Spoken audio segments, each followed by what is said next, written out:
berjalan dengan lancar, mari kita berdoa terlebih dahulu. Silahkan ketua kelas dipimpin doanya. Siap, Bu. Oke, baik teman-teman.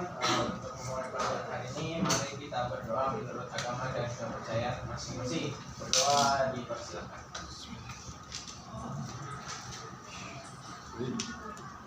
Berdoa selesai. Oke, terima kasih Rian. Sama-sama.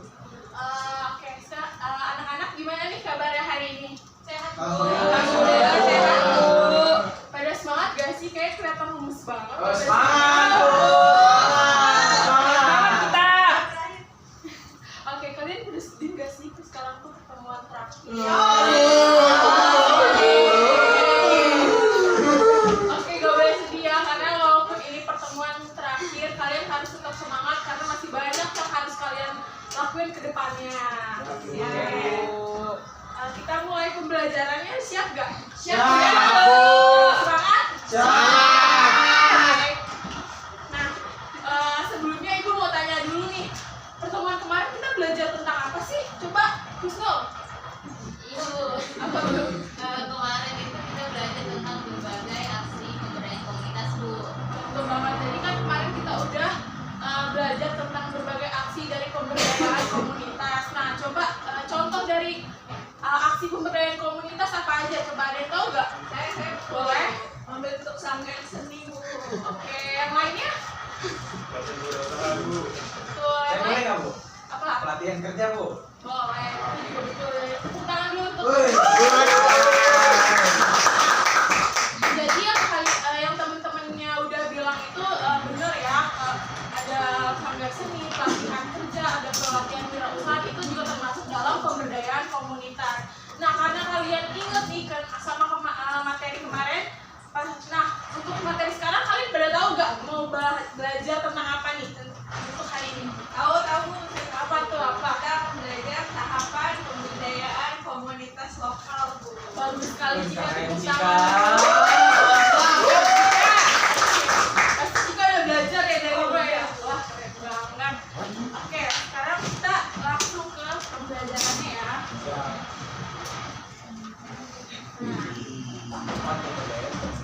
Nah, sekarang kita akan belajar tentang tahap pemberdayaan komunitas lokal.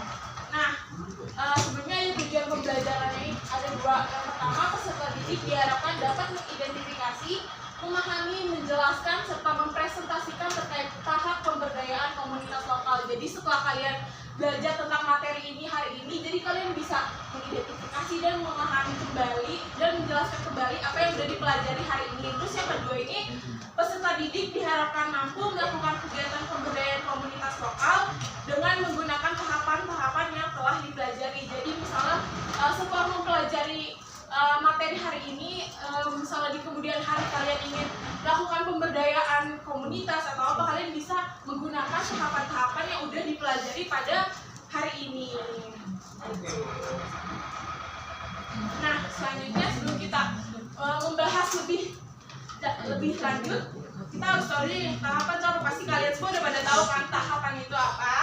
Nah, jadi tahapan itu merupakan serangkaian langkah atau proses yang diikuti untuk mencapai suatu tujuan atau hasil tertentu. Jadi kalau orang-orang mau ngapa-ngapain kan pasti harus ada langkahnya, harus ada tahapannya. Nah, sama juga dengan tahapan pemberdayaan komunitas lokal. Jadi tahapan pemberdayaan komunitas lokal ini merupakan tahapan yang harus kita lalui saat kita ingin melakukan pemberdayaan komunitas, yaitu pemberdayaan gimana caranya biar komunitas atau masyarakat itu dapat mengembangkan pribadinya atau komunitas itu sendiri.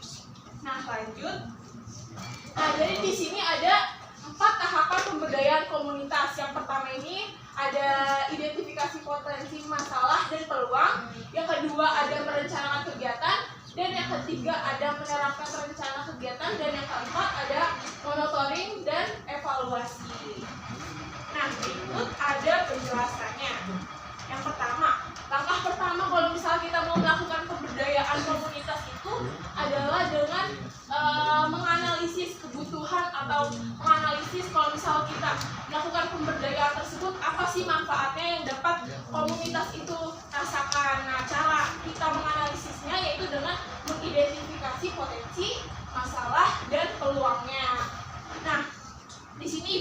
contoh. Jadi contoh ini nanti akan berkelanjutan ke tahap-tahap selanjutnya.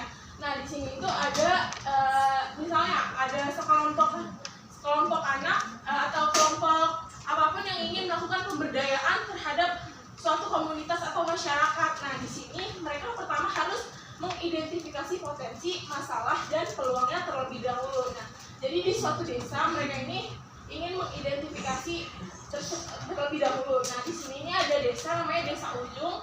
Desa ini terletak di pesisir pantai. Nah, karena terletaknya di pesisir pantai, mereka itu mempunyai sumber daya alam yang melimpah. Salah satunya adalah udang rebon. Nah, udang rebon di sana itu melimpah. Nah, karena hasilnya yang melimpah, yaitu banyak yang menangkap udang rebon tersebut. Nah, ibu-ibu yang tinggal di sekitar sana biasanya mereka juga ikut menangkap udang rebon hasil lautnya ini untuk membantu keuangan keluarganya. Nah, tapi ada masalah nih. Masalahnya itu ketika dia mau menjualnya ke tengkulak, biasanya tuh sama tengkulak dibeli dengan harga yang rendah. Padahal kan mereka udah capek-capek ya cari udang itu, terus habis itu masa dijualnya dengan harga yang rendah. Tapi dia mau gak mau mereka tetap menjualnya ke tengkulak tersebut karena nggak ada cara lain gitu, karena nggak ada koperasi juga yang buat nyebarin hasil tangkapan mereka. Nah, jadi itu masalahnya. Kalau misal dijual ke tengkulak, mereka cuma dapat hasil yang sedikit. Terus padahal ada potensi kalau misalnya dia mengolah udang rebon itu menjadi berbagai olahan, akan lebih dapat harga jual yang tinggi daripada mereka harus jualnya ke tengkulak gitu. Nah, setelah mereka udah mengidentifikasi tadi masalah, potensi, sama peluang, yang langkah selanjutnya yang harus dilakukan adalah merencanakan kegiatan. Nah, biasanya dalam merencanakan kegiatan ini disusun dalam bentuk proposal. Nah, kalian pada tahu gak sih proposal itu yang kayak gimana? Pasti udah pernah bikin kan? Nah, atau biasanya yang mau ada acara anak OSIS kan pasti bikin proposal dulu kan? Nah, kalau misalnya di sini tuh proposal kegiatannya ada pendahuluan. Jadi di pendahuluan itu kalian bisa masukin alasan kenapa kalian mau melakukan pemberdayaan tersebut. Terus apa tuh tadi yang hasil analisis identifikasi masalah, potensi, sama peluangnya itu juga kalian bisa masukin ke dalam ke pendahuluan. Terus abis itu ada metode pelaksanaan. Jadi nanti kalian jelasin tuh di proposalnya kalian mau melakukan metode pelaksanaannya tuh kayak gimana, atau kayak misalnya kayak pemberdayaannya berupa sosialisasi, presentasi, atau yang lainnya. Terus ada jadwal kegiatan. Nah, jadwal kegiatan itu jadi kalian setelah udah nentuin metode pelaksanaannya, kalian ini nih nyusun jadwal kegiatannya, mulai dari pertama harus apa aja yang harus dilakukan, yang kedua, yang ketiga, sampai selesai acara pemberdayaan komunitas tersebut. Terus ada pembagian peran. Jadi pembagian peran ini biar setiap orang yang terlibat punya perannya masing-masing. Jadi nggak ada yang orang yang nggak kerja atau gimana gitu. Terus yang terakhir ada rencana anggaran biaya. Jadi kalau misalnya kalian mau buat suatu kegiatan pemberdayaan, pastinya ada anggaran yang dikeluarkan. Jadi juga perlu tuh disusun dalam proposal kegiatan. Nah, ini contohnya ya yang tadi siswa atau mahasiswa yang mau buat pemberdayaan udang rebon, pengelolaan udang rebon. Jadi harus tulis pendahuluan kayak gini dulu nih, ada alasan kenapa mereka mau melakukan pemberdayaan itu. Terus ini contoh dalam proposal metode pelaksanaannya. Di sini mereka pakai presentasi, diskusi, sama ada prakteknya juga ya. Nah, nih contoh. Jadi jadwal kegiatan, pembagian tugas, dan rencana anggaran biaya juga harus disusun yang rapi dalam proposal. Kayak ini kan harus pakai tabel biar terlihat rapi, biar dibacanya pun gampang gitu. Oke, nah di sini ada menerapkan rencana kegiatan. Nah, jadi setelah kalian udah nyusun rencana yang tadi di proposal itu, kalian pastinya kan dengan kalian bikin rencana, gak mungkin rencana dan proposal digituin aja kan, pasti kan kalian bikin rencana itu mau ngadain sesuatu kan. Nah, oleh sebab itu dari rencana tadi kalian mulailah menerapkan rencana yang udah tersusun tadi.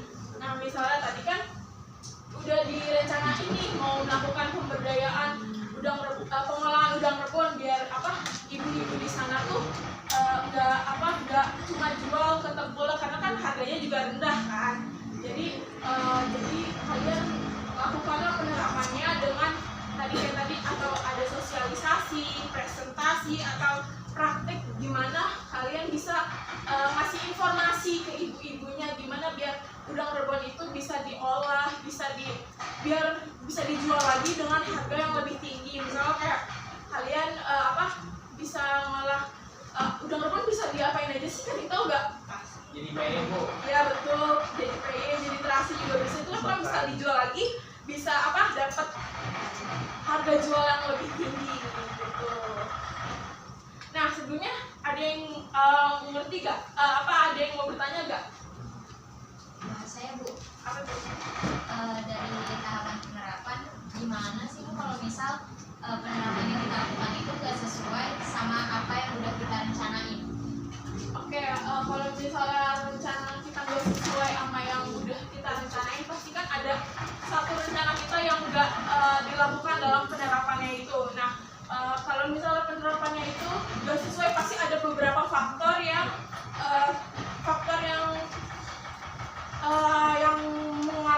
yang membuat penerapan itu menjadi gagal. Misalnya kayak faktor alam, misalnya hujan, tiba-tiba ada hujan, kan itu kita nggak tahu ya kapan hujan datang atau apa itu kan. Nah, kalau seperti itu kita perlu buat kayak plan, nggak cuma satu rencana, jadi kita harus buat plan A, buat plan B gitu ya. Gimana Ustaz, nggak pernah terjawab? Jawab Bu, makasih Bu. Oke, nah selanjutnya ada monitoring dan evaluasi. Jadi saat kita melakukan penerapan dari rencana yang udah kita itu kan masuk ke pelaksanaan ya. Kita perlu memonitoring, kita perlu mengawasi apakah kegiatan yang kita lakukan ini udah sesuai dengan rencana yang kita buat atau belum. Jadi itu perlunya monitoring biar apa yang kita lakukan itu benar-benar berjalan dengan rencana yang ada. Terus setelah kita melakukan pelaksanaan, kita juga perlu yang namanya evaluasi. Untuk apa? Evaluasi ini penting biar kalau misalnya kita tahu gimana acara yang kita buat ini, pemberdayaan yang kita buat ini dapat bermanfaat bagi masyarakat atau bagi komunitas itu sendiri. Gitu. Nah, di sini Ibu mau bagi dua kelompok yang pertama sama kelompok yang kedua. Nah, di sini kan ada gambar nih. Kalian bisa nebak ya? Ini gambar apa? Nah, jadi Ibu mau minta kalian analisis melalui gambar ini tahapan apa aja yang harus dilalui. Oke. Silahkan berdiskusi dengan kelompok yang masing-masing. Siap Bu. Iya, Bu. Oke, Bu.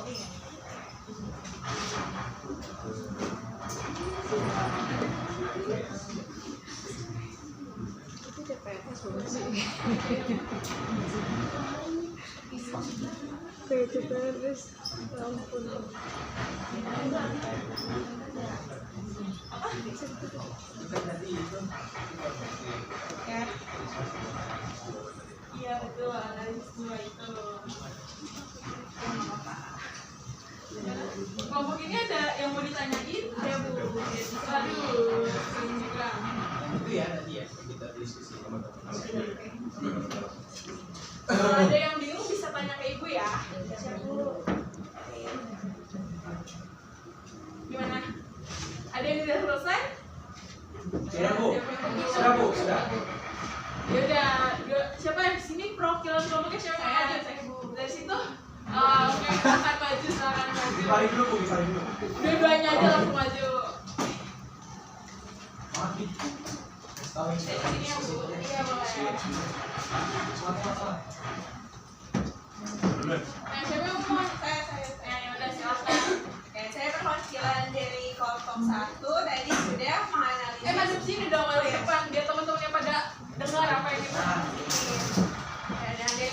sudah menganalisis tadi tahapan yang akan dilalui untuk pemberdayaan komunitas lokal, khususnya di Sentari.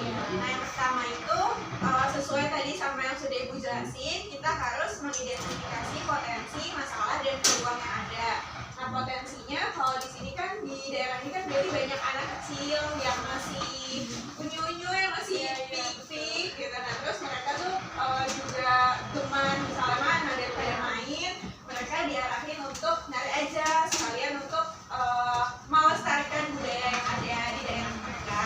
Nah, terus setelah mengidentifikasi potensi, masalah, dan peluang yang ada, kita tuh bisa merencanakan kegiatan yang nantinya akan disusun dalam proposal. Misalnya kita bisa menentukan tujuannya nih, nanti mau diberdayakan misalnya dari tari tradisional kah, atau kombinasi kah, atau modern.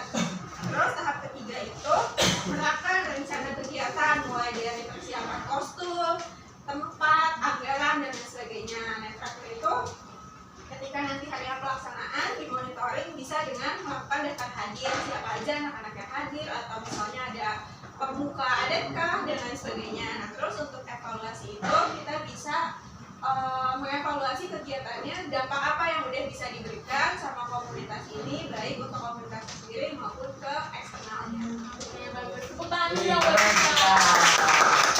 Lanjut, Gifari boleh?